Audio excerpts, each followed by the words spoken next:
আজকে ছিল আমাদের বাড়ির সামনে মন্দিরে আজকে অষ্টমপ্রহরের প্রথম দিন, মানে আজকে অধিবাস ছিল। তো এখানে ঠাকুর চলে এসছে। আর ঠাকুর যেহেতু চলে এসছে, তো এবার বরণ করার জন্য সব কিছু গোছানো হচ্ছিল। এত বৃষ্টি হচ্ছিল, যার জন্য কেউ ঠাকুর আনতে যেতেই পারেনি। তো আজকে আমার ছিল এই অষ্টমপ্রহর মানে অধিবাসের প্রথম দিনের লুক। তো কেমন লাগছে সবাই অবশ্যই কমেন্ট করে জানিও। আর এটা ছিল আমার বড় ননদ। তো দিদি এসেছিল অনুষ্ঠানে। তো এখন বরণ করার পালা চলছে, আর বরণ প্রায় শেষের দিকে। তো এর ফাঁকে একটু ঘুরে নিলাম আমরা মাঝখানে। আর এখানে ঠাকুর বরণ করে ঢোকানো হয়ে গেছে ভিতরে।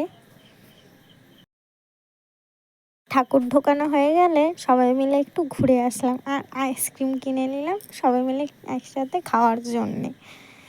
তো এদিকে কথা বলতে বলতে ঠাকুর, আগের যে ঠাকুরটা ছিল সেই ঠাকুরটা বাইরে নিয়ে যাওয়া হলো বিসর্জন দেওয়ার জন্য। ননদদের সাথে এত পরিমাণ ঘুরেছি যে আর বরের সাথে যে ঘুরতেই পারিনি সেটা আর মনে ছিল না। তো বলল চলো আমার সাথে ঘুরবা না নাকি। তো ওর সাথে ঘুরতে গিয়ে আবারও আইসক্রিম কেনা হলো, আবার আইসক্রিম খেলাম। আর এবার বর কিনে দিল কর্নেটো। আর আইসক্রিমটা খেয়ে দিয়ে কিছুক্ষণ ঘোরাফেরা করে দোকানপাটগুলো ঘুরে আমরা খেতে বসে পড়লাম। যেহেতু আমার পরের দিন কলেজ ছিল, ওর জন্য আর বেশি রাত করিনি। তো এখানে দেখতে পাচ্ছ আমরা খেতে বসে গেছি। তো ভাত দেওয়া হয়ে গেল, দেখা যাক এরপরে কি তরকারি আছে। তো কথা বলতে বলতে এখানে আমাদের ডাল দিয়ে দিয়েছে। ডালের সাথে ছিল এই ঘ্যাট, পটল দিয়ে আলু দিয়ে সব রকম দিয়ে একটা ঘ্যাট মতো ছিল। আজকে ছিল দ্বিতীয় দিন, মানে আজকে নাম কীর্তন হবে। তো এখানে নাম কীর্তন চলছে। আমার যেহেতু কলেজ ছিল, তো আমার বেরোতে বেরোতে বাড়ি থেকে রেডি হয়ে বেরোতে বেরোতে দেরি হয়ে গেল, রেস্ট নিচ্ছিলাম। তো এটা ছিল আমার সেকেন্ড দিনের লুক। তো কেমন লাগছে অবশ্যই তোমরা কমেন্ট করে জানিও। আর এটা ছিল আমার ছোট্ট ভাগ্নি। তো আমার শাড়ি পরা দেখে ও শাড়ি পরতে চলে এসছে।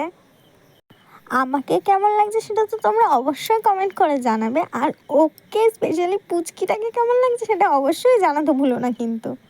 তো আজকে আবার ঘোরাঘুরি করে আবার আইসক্রিম নিয়ে নিয়েছি।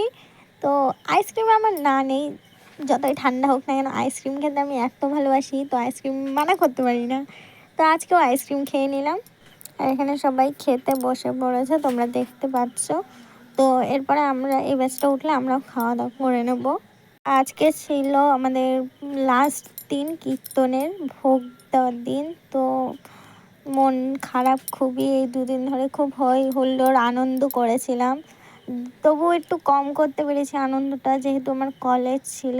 আর ভোগের দিন আমি কলেজ থেকে চলে এসেছিলাম খুব তাড়াতাড়ি, কিন্তু মানে এতটা পরিমাণ দুদিন ধরে যাওয়া আসা করে আমি এতটা টায়ার্ড হয়ে গেছিলাম যে ভোগের সময় আমি থাকতে পারিনি। কিন্তু আনন্দ করেছি, কলেজ থেকে বাড়ি এসে আনন্দ করেছিলাম। তো রাত্রিবেলা পরিবেশন করে টরে উঠলাম, আর লাস্টে আমি বসে পড়লাম নিজেও খেতে। তো আর এখানে দেখতে পাচ্ছ খিচুড়ি দিয়েও দিয়েছে। তো এবার খেয়ে দিয়ে অনেকটাই রাত হয়ে গেছে, আমি এখন ভিডিও করছি প্রায় 12টা-1টা বাজে রাত।